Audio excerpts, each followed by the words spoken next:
ನಮಸ್ಕಾರ. ಕನ್ನಡ ಒನ್ನಿಗೆ ಸ್ವಾಗತ. ನಾನು ನಿಮ್ಮ ಭಾಗ್ಯನಾರಾಯಣ ಬೊಗ್ಗವರಪು. ಉಗ್ರರ ದಾಳಿಯಾದಾಗ ಅದು ಯಾವುದೇ ಸರ್ಕಾರ ಇರಲಿ, ನಾವು ಪ್ರಶ್ನೆ ಕೇಳಬೇಕಾಗಿರೋದು ಸರ್ಕಾರದ ವೈಫಲ್ಯಗಳನ್ನು, ಗುಪ್ತಚರ ಇಲಾಖೆಯ ವೈಫಲ್ಯಗಳನ್ನು, ಸುರಕ್ಷತೆ ಎಲ್ಲಿ ತಪ್ಪಿತು ಅನ್ನೋ ಪ್ರಶ್ನೆಯನ್ನು ಕೇಳಬೇಕು.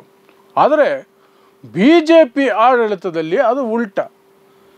ಯಾವ ಮಟ್ಟಕ್ಕೆ ಉಲ್ಟಾ ಅಂದರೆ, ಈಗ ಪಹಲ್ಗಾಮ್ ದಾಳಿಯಲ್ಲಿ ಮೃತರಾದವರಿದ್ದಾರಲ್ಲ, ಅವರದೇ ತಪ್ಪು, ಸತ್ತವರದೇ ತಪ್ಪು. ಸತ್ತವರಿಗಿಂತ ಅವರು ಸಾಯಬೇಕಾದ್ರೆ ಸುಮ್ಮನೆ ನೋಡ್ತಿದ್ರಲ್ಲ ಹೆಂಗಸರು, ಅವರದು ತಪ್ಪು. ತಮ್ಮ ಪ್ರಾಣವನ್ನು ಒತ್ತೆ ಇಟ್ಟು ಉಗ್ರರ ಜೊತೆ ಆ ಮಹಿಳೆಯರು ಹೋರಾಡಬೇಕಾಗಿತ್ತು, ತಮ್ಮ ಗಂಡಂದಿರನ್ನು ಉಳಿಸ್ಕೊಳ್ಬೇಕಾಗಿತ್ತು, ತಮ್ಮ ಪ್ರಾಣ ಬೇಕಾದರೂ ಕೊಡ್ಬೋದಾಗಿತ್ತು. ಅವರು ಹೋರಾಡಲಿಲ್ಲ. ಅವರಲ್ಲಿ ವೀರತ್ವ ಇರಲಿಲ್ಲ, ಪೌರುಷ ಇರಲಿಲ್ಲ, ಕಿಚ್ಚಿರಲಿಲ್ಲ, ಎದೆಗಾರಿಕೆ ಇರಲಿಲ್ಲ, ಸತ್ತೋದ್ರು. ಹೀಗೆ ಹೇಳ್ತಾ ಇರೋದು ಯಾರೋ ಸಣ್ಣ ಪುಟ್ಟ ಪುಡಿ ರೌಡಿನೋ ಯಾವುದೋ ಗಲ್ಲಿ ಲೀಡರೋ ಅಲ್ಲ, ರಾಜ್ಯಸಭೆಯ ಸಂಸದ, BJPಯಿಂದ ಆಯ್ಕೆಯಾಗಿರುವ ರಾಜ್ಯಸಭಾ ಸಂಸದ ರಾಮಚಂದರ್ ಜಂಗ್ರಾ ಅನ್ನುವಂಥ ವ್ಯಕ್ತಿ ಈ ರೀತಿಯ ಹೇಳಿಕೆಯನ್ನು ಕೊಟ್ಟಿರೋದು. BJPಯವರು ಯಾವ ಮಟ್ಟಕ್ಕೆ ಹೋಗ್ತಾರೆ ಅನ್ನೋದು ನಿಮ್ಗೆ ಆಲ್ರೆಡಿ ಗೊತ್ತಿದೆ. ವಿಜಯ್ ಶಾ ಅನ್ನುವಂಥವನು ಮಧ್ಯಪ್ರದೇಶದಲ್ಲಿ ಏನು ಹೇಳಿಕೆ ಕೊಟ್ಟ, ಕ್ಯಾಪ್ಟನ್ ಅಥವಾ ಕರ್ನಲ್ ಕುರೇಶಿ ಅವರ ಬಗ್ಗೆ, ಸೋಫಿಯಾ ಕುರೇಶಿ ಅವರ ಬಗ್ಗೆ ಎಷ್ಟು ಕೆಟ್ಟದಾಗಿ ಮಾತಾಡ್ದ. ಇನ್ನೊಬ್ಬ ಯಾವನೋ ಬಂದ, ಸೈನ್ಯ ಮೋದಿ ಕಾಲಿಗೆ ಬೀಳುತ್ತೆ ಅಂದ. ಇದೆಲ್ಲವೂ ಸಹ BJPಯಲ್ಲಿ ನಾರ್ಮಲ್. ಆದರೆ ಇದು ನಾರ್ಮಲ್ಗಿಂತ ಎಕ್ಸ್ಟ್ರಾ ನಾರ್ಮಲ್, ಇದು ಎಕ್ಸ್ಟ್ರಾಡಿನರಿ. ಏನು ಅಂದರೆ ಈ ಹೇಳಿಕೆ. ಸೊ ಏನಿದು ಸಂಪೂರ್ಣವಾದಂತಹ ಘಟನೆ ಅಥವಾ ಇವನ ಅರ್ಚಾಟ ಅಂತಂದರೆ, ಪಹಲ್ಗಾಮ್ ದಾಳಿ ನಿಮಗೆ ಗೊತ್ತೇ ಇದೆ. ಸೊ ಹಾಗೆ ಈ ಒಂದು ಹೇಳಿಕೆಯನ್ನು BJPಯ ರಾಜ್ಯಸಭಾ ಸದಸ್ಯ ಒಂದು ಸಮಾರಂಭದಲ್ಲಿ ಮಾತಾಡ್ತಾ ಕೊಡ್ತಾರೆ. ಪಹಲ್ಗಾಮ್ನಲ್ಲಿ ದಾಳಿ ಆಯ್ತಲ್ಲ, ಅಲ್ಲಿ ಸುಮಾರು 26 ಜನರನ್ನು ಕೊಲೆ ಮಾಡಲಾಯಿತು. ಆದರೆ 3-4 ಜನರಲ್ಲೇ ಮುಗಿದಿರೋದು ಆ ಕೊಲೆ. ಆದರೆ ನಮ್ಮ ಜನ, ಅಲ್ಲಿದ್ದಂಥವರು, ಆ ಪ್ರವಾಸಿಗರು ಉಗ್ರದ ವಿರುದ್ಧ ಯಾವುದೇ ರೀತಿಯಾದಂಥ ವೀರತ್ವವನ್ನು ತೋರಿಸಲಿಲ್ಲ, ಪ್ರತಿರೋಧ ತೋರಿಸಲಿಲ್ಲ, ಅವರ ವಿರುದ್ಧ ಹೋರಾಟಕ್ಕೆ ನಿಂತ್ಕೊಳ್ಳಿಲ್ಲ. ಹಾಗಾಗಿ ಅಷ್ಟು ಜನ ಸತ್ತೋದ್ರು. ಅದೂ ಅಲ್ಲದೆ ಮಹಿಳೆಯರು ಆ ಕ್ಷಣದಲ್ಲಿ ರಾಣಿ ಅಹಲ್ಯಾಬಾಯಿ, ಝಾನ್ಸಿ ರಾಣಿ ಇಂಥವರನ್ನೆಲ್ಲ ನೆನೆಸ್ಕೊಂಡು ಅವರ ರೀತಿ ಹೋರಾಟ ಮಾಡಬೇಕಾಗಿತ್ತು. ಕೈಗೆ ಸಿಗುವ ಕೋಲಾದರೂ ತಗೊಂಡು ಅವರ ವಿರುದ್ಧ ಹೋರಾಡಬೇಕಾಗಿತ್ತು. ಉಗ್ರರ ವಿರುದ್ಧ ಅವರನ್ನು ಹೊಡೆದು ಕೊಂದು ಹಾಕಬಹುದಾಗಿತ್ತು. ತಮ್ಮ ಪ್ರಾಣವನ್ನು ಕೊಟ್ಟಾದರೂ ಅವರು ಉಗ್ರರನ್ನು ಕೊಲ್ಲಬಹುದಾಗಿತ್ತು. ಆ ಗಂಡಸರನ್ನು ಸೇವ್ ಮಾಡ್ಬೋದಾಗಿತ್ತು. ಇದು ಹೇಗಿದೆ ಅಂದರೆ, ಸತಿ ಸಾವಿತ್ರಿ ಕಥೆ ಅಂತ ಒಂದು ಬರುತ್ತಲ್ಲ ಪುರಾಣದಲ್ಲಿ. ಗಂಡನ ಪ್ರಾಣ ತೆಗೆದುಕೊಂಡು ಹೋಗ್ತಾ ಇದ್ದಂತಹ ಯಮನೊಂದಿಗೆ ವಾಗ್ವಾದ ಮಾಡಿ, ವಾದ ಮಾಡಿ, ಮತ್ತೆ ಗಂಡನ ಪ್ರಾಣವನ್ನು ವಾಪಸ್ ತೆಗೆದುಕೊಂಡು ಆಕೆ ಪತಿವ್ರತೆ ಅನ್ನುವಂತಹ ಬಿರುದನ್ನು ತಗೊಂಡ್ಲಲ್ಲ. ಪುರಾಣದ ಕಥೆ ಇದು.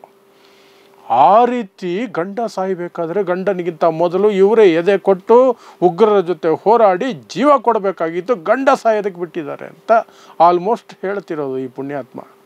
ಅಂದರೆ ಮನುಸ್ಮೃತಿ, ಸನಾತನ ಧರ್ಮ, ಸತಿ ಸಹಗಮನ ಅಂತ ಒಂದಿತ್ತಲ್ಲ. ಗಂಡ ಸತ್ತೋದ್ರೆ ಹೆಂಡತಿ ಸಹ ಗಂಡನ ಜೊತೆಯಲ್ಲೇ ಚಿತೆಗೇರಬೇಕಾಗಿತ್ತು. ಆ ರೀತಿ ಗಂಡನ ಸಾವಾಗೋದಂದ್ರೆ ಏನು, ನೀವು ತಡಿಬಾರ್ದು, ಫಸ್ಟ್ ನೀವು ಸಾಯಬೇಕು. ಅದೇ ಸಂಸ್ಕೃತಿ, ಅದೇ ಧರ್ಮ ಅಂತ. ಇದೊಂದು ಕಡೆ. ಆದರೆ ಇನ್ನೊಂದು ಕಡೆ ಇದು ಭದ್ರತಾ ವೈಫಲ್ಯ ಅಂತ ಕರಿಬೇಕಾ, ಗುಪ್ತಚರ ಇಲಾಖೆಯ ವೈಫಲ್ಯ ಅಂತ ಕರಿಬೇಕಾ, ಸರ್ಕಾರವನ್ನು ಪ್ರಶ್ನೆ ಮಾಡಬೇಕಾ, ಅಥವಾ ಸತ್ತೋಗಿದಾರಲ್ಲ ಅವರನ್ನೂ ಸಹ ಟೀಕೆ ಮಾಡಬೇಕಾ, ಅವರನ್ನೇ ಟೀಕೆ ಮಾಡಬೇಕಾ? ಅವ್ರು ಯಾರು ತಿರುಗಿಸಿ ಹೋರಾಡಲಿಲ್ಲ, ಕೈ ಮುಗಿತಾ ಇದ್ರು, ಬೇಡ್ಕೊಳ್ತಾ ಇದ್ರು. ಅವರು ಅಗ್ನಿವೀರ್ ಟ್ರೈನಿಂಗ್ ಪಡ್ಕೊಂಡಿದ್ದಿದ್ರೆ ತಿರುಗಿ ಬೀಳ್ಬೋದಾಗಿತ್ತು, ಉಗ್ರರನ್ನೇ ಕೊಂದು ಬಿಸಾಕ್ಬೋದಾಗಿತ್ತು. 4 ಕಡೆಯಿಂದ ಉಗ್ರರ ಮೇಲೆ ದಾಳಿ ಮಾಡಿದರೆ ಸತ್ತೋಗಿರೋರು ಉಗ್ರರು, ಕತೆ ಮುಗಿಸ್ಬಿಡ್ಬೋದಾಗಿತ್ತು. ಎಷ್ಟು ಕಾಮನ್ ಸೆನ್ಸ್ ಇರಲ್ಲ ಇವರಿಗೆ. ಅಥವಾ ಎದುರುಗಡೆ ಕೂತು ಚಪ್ಪಾಳೆ ತಟ್ತಾ ಇದ್ರು ಪ್ರೇಕ್ಷಕರು. ಅಂಥದ್ದೇ ಮನಸ್ಥಿತಿಗಳು ಕೂತಿರ್ತವೆ ಅನಿಸುತ್ತೆ. ಎಷ್ಟು ಕಾಮನ್ ಸೆನ್ಸ್, ಸಿಲ್ಲಿ ಯೋಚನೆ ನೋಡಿ. AK-47 ಇಟ್ಕೊಂಡು ಕೊಲ್ಲೋದಕ್ಕೆ ಅಂತ ಬಂದಿರುವಂತಹ ಉಗ್ರರ ಎದುರಿಗೆ ಇವರು ಹೋರಾಡಬೇಕಂತೆ. ಹೋರಾಡಿದರೆ ಸಾಧ್ಯ ಆಗ್ತಿತ್ತಂತೆ. ಆದರೆ ಇವರು ವೀರತ್ವ ತೋರಲಿಲ್ಲ, ಪೌರುಷ ತೋರಲಿಲ್ಲ, ಹೋರಾಡಲಿಲ್ಲ. ಹಾಗಾಗಿ ಸತ್ತೋದ್ರು. So at the end of the story ಸರ್ಕಾರದ ಯಾವ ಹೊಣೆಗಾರಿಕೆಯೂ ಇಲ್ಲ. ಸತ್ತವರೇ ಹೊಣೆ, ಪ್ಲಸ್ ಸತ್ತೋಗುವಾಗ ಅವ್ರಿಗೆ ಗಂಡಸರಿಗೆ ಗುಂಡು ಬೀಳಬೇಕಾದ್ರೆ ಹೆಂಗಸರು ಸುಮ್ಮನೆ ಇದ್ರಲ್ಲ, ಪ್ರತಿರೋಧ ತೋರದ ಹೋರಾಟ ಮಾಡಲಿಲ್ವಲ್ಲ, ಅವ್ರದ್ದು ತಪ್ಪು, ದೊಡ್ಡ ತಪ್ಪು. ಆ ಮಟ್ಟಕ್ಕೆ ತಗೊಂಡು ಬಂದು ಕೂತ್ಕೊಂಡಿದ್ದಾರೆ ಇವರು.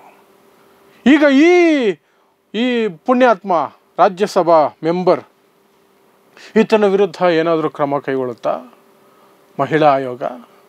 ಆ ಮಹಿಳೆಯರನ್ನು ನಿಂದಿಸ್ದಂಗಾಯ್ತಲ್ಲ. ಮೊದಲೇ ಪಾಪ ಗಂಡನನ್ನು, ಅಣ್ಣನನ್ನು, ತಮ್ಮನನ್ನು, ಮಗನನ್ನು ಕಳ್ಕೊಂಡಿದ್ದಾರೆ ಆ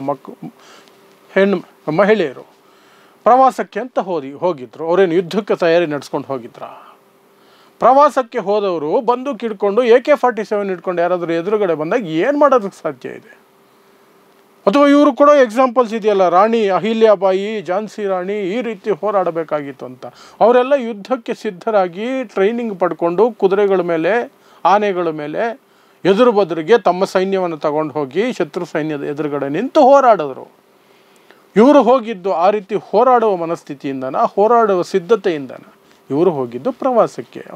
ಸೌಂದರ್ಯವನ್ನು, ಆ ಪ್ರಕೃತಿ ಸೌಂದರ್ಯವನ್ನು ಆಹ್ಲಾದಿಸಿ ಖುಷಿ ಪಟ್ಕೊಂಡು ಫ್ಯಾಮಿಲಿ ಜೊತೆಯಲ್ಲಿ ಒಂಚೂರು ಆಟ ಪಾಠ ಎಲ್ಲ ನೋಡ್ಕೊಂಡು ಬರೋಣ ಅಂತ ಹೋಗಿದ್ದು. ಇದಕ್ಕಿದ್ದ ಹಾಗೆ AK-47 ವಿರುದ್ಧ ನೀವು ಹೋರಾಡಬೇಕಿತ್ತು, ಹೋರಾಡಲಿಲ್ಲ ಅಂದರೆ ಏನರ್ಥ?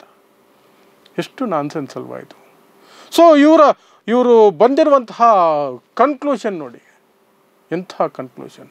ಈಗ ಮಹಿಳಾ ಆಯೋಗ ಹರಿಯಾಣದಲ್ಲಿ ಅಲಿ ಖಾನ್ ಮೊಹಮ್ಮದಾಬಾದ್ ಏನೂ ಬೈದಿಲ್ಲ, ಮಹಿಳೆಯರ ಬಗ್ಗೆ ಏನೂ ಇಲ್ಲ. ಅಲ್ಲಿ ಕರ್ನಲ್ ಸೋಫಿಯಾ ಖುರೇಷಿಯನ್ನು ಇಷ್ಟು ಹೊಗಳ್ತಾ ಇದ್ದೀರಲ್ಲ, ಅದೇ ಮನಸ್ಥಿತಿ ಮುಸ್ಲಿಮರ ಮೇಲೆ ದೌರ್ಜನ್ಯಗಳು ನಡೆದಾಗ, ಬುಲ್ಡೋಸರ್ಗಳು ಹರಿದಾಗ, ಗುಂಪು ಹತ್ಯೆಗಳಾದಾಗ ಯಾಕೆ ನೀವು ಅಷ್ಟೇ ಭಾವೈಕ್ಯತೆಯನ್ನು ತೋರಿಸೋದಿಲ್ಲ ಹಿಂದುತ್ವ ಪಡೆಗಳು ಅಂತ ಪ್ರಶ್ನೆ ಕೇಳಿದ್ದು ಅಷ್ಟೇ.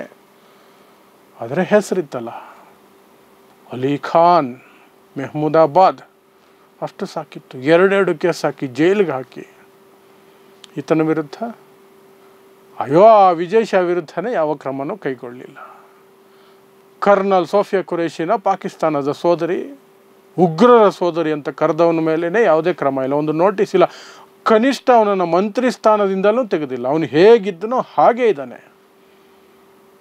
ಇವನ ವಿರುದ್ಧ ಏನು ಮಾಡಲ್ಲ. ಆದರೆ ಹೇಳಿಕೆ ಕೊಟ್ಟವನು ಮುಸ್ಲಿಂ ಆಗಿದ್ದಿದ್ರೆ ಮಾತ್ರ ಅಲಿ ಖಾನ್ಗಾಗಿದ್ದ ಪರಿಸ್ಥಿತಿನೇ ಬರ್ತಾಯಿತ್ತು, ಅಥವಾ ಇದಕ್ಕಿಂತ ಉಗ್ರವಾದ ಪರಿಸ್ಥಿತಿ ಬಂದುಬಿಡ್ತಾ ಇತ್ತು. ಇದು BJPಯ ಕಪಟತನ, BJPಯ ಕೊಳಕು ರಾಜಕಾರಣ. ಮೋದಿಯವರು ನಿನ್ನೆ NDA ಮುಖ್ಯಮಂತ್ರಿಗಳ ಸಭೆಯಲ್ಲಿ ಹೇಳಿದರಂತೆ, ಅದು ಮೂಲಗಳಿಂದ ಬಂದಿರೋದು, ನೇರವಾಗಿ ಏನು ಮೋದಿಯವರೇನು ಹೇಳಿಕೆ ಕೊಟ್ಟಿದ್ದಲ್ಲ, ಏನಿಲ್ಲ. ಅಲ್ಲಿ ಹೇಳಿದರು ಅಂತ, ಕೇಳಿದ್ವಿ ಅಂತ ಯಾರೋ ಹೊರಗಡೆ ಬಂದು ಸುದ್ದಿ ಮಾಧ್ಯಮಗಳಿಗೆ ಹೇಳಿದ್ದಾರೆ ಅಂತೆ. ಅಂತ್ಯಕಂತೆಗಳ ನಡುವೆ ಏನು ಹೇಳಿದ್ದಾರೆ ಅಂದರೆ, ನೀವು ಪಹಲ್ಗಾಮ್ ಬಗ್ಗೆ ಮಾತನಾಡಬೇಕಾದ್ರೆ, ಹೇಳಿಕೆಗಳನ್ನು ಕೊಡಬೇಕಾದ್ರೆ ತುಂಬ ಸೂಕ್ಷ್ಮವಾಗಿರಬೇಕು ಅಂತ ಮೋದಿಯವರು ಕಿವಿ ಮಾತು ಹೇಳಿದಾರಂತೆ.